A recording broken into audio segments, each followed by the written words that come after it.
साले ज़फ़र साहब, मैं कल भी यही बात कर रही थी कि ये दौरा तो बहुत पहले से ही शेड्यूल था पाक भारत जंग के बाद, लेकिन टाइमिंग इसलिए बहुत ज़्यादा इंटरेस्टिंग हो गई कि खत्ते में इस वक्त जंग लगी हुई है। लेकिन बहरहाल चूंकि कल भी डोनाल्ड ट्रंप पाकिस्तान के हवाले से शीरो शक्कर हो रहे थे, आई लव पाकिस्तान के ये 3 अल्फाज पूरी कौम को याद रहेंगे सारी ज़िंदगी के लिए। तो ये बताइएगा कि पाकिस्तान अमेरिका मिलकर अमन और इस्तेकाम का नया बाब खोलने को तैयार हैं, क्या लगता है आपको?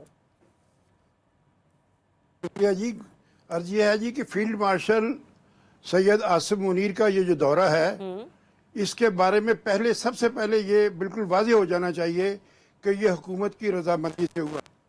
और मैं ये आपको खबर दे रहा हूँ कि वज़ीर आज़म की मंजूरी से ये दौरा हुआ है और इस दौरे की बेपनाह अहमियत है। ये जावेद साहब ठीक कह रहे थे कि ये इसकी जो सिग्निफिकेंस है उससे इनकार नहीं किया जा सकता। एक तो पाकिस्तान के नुक्ता नज़र से इंडिया के साथ हमारे जो मामलात हैं, एक तो वो पेश नज़र होंगे। हमारी यकीनी तौर पर तरजीह ये होगी कि इंडिया के साथ जो हमारे मामलात में, उसमें प्रेसिडेंट ट्रंप जो हैं वो अपना किरदार जो है पहले भी अदा कर रहे हैं और इसे ज़्यादा बढ़कर अदा करें। और दूसरा जो एक सूरत हाल इत्तेफाक से पैदा हुई हालिया दिनों में, जिसमें इजराइल ने अग्रेशन किया है ईरान पर, उसके बारे में भी यकीनी तौर पर यह बात हुई है। जैसे कि ISPR ने जो अपना नोट जारी किया है, उस प्रेस नोट में बताया गया है, जो प्रेस रिलीज है, कि उसमें ईरान और इजराइल के दरमियान जो इस वक्त मुनाक़शा चल रहा है उसके बारे में भी उनके दरमियान गुफ्तगू हुई है।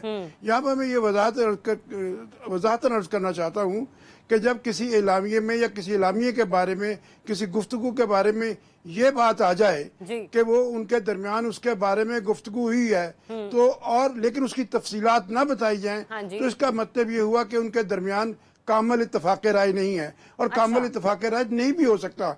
पाकिस्तान का जो ईरान के खिलाफ इसराइल की जारियत है, उसके बारे में जो पाकिस्तान का मौक़िफ़ है वो पूरी दुनिया को पता है, यकीनी तौर पे अमेरिका को भी पता है, हमें भी इल्म है कि अमेरिका की क्या पोजीशन है। लेकिन मैं इस दौरे को इस एतबार से बहुत ही खुश आइंद समझता हूँ कि ईरान के खिलाफ जो इसराइल की जारियत है उसमें एक नया मोड़ आने वाला है। और ये नया मोड़ इस मुलाकात के फौरन बाद आया। अगर आप प्रेसिडेंट ट्रंप की जो गुफ्तगू इस मुलाकात से पहले थी और जो उसके बाद हुई है, आप उसके दरमियान एक नुमाया फर्क देखेंगे। क्या उसके बाद आप ये देखिए यूरोपियन मुमालिक जो हैं वो इसमें आ गए हैं। ज़फ़र साहब, मैं इस तरफ भी आती हूँ। मैंने कहा ना कि मैं उस पर अगेन हमारा एक सेगमेंट है, ब्रेक के बाद हम उसे डिस्कस करेंगे।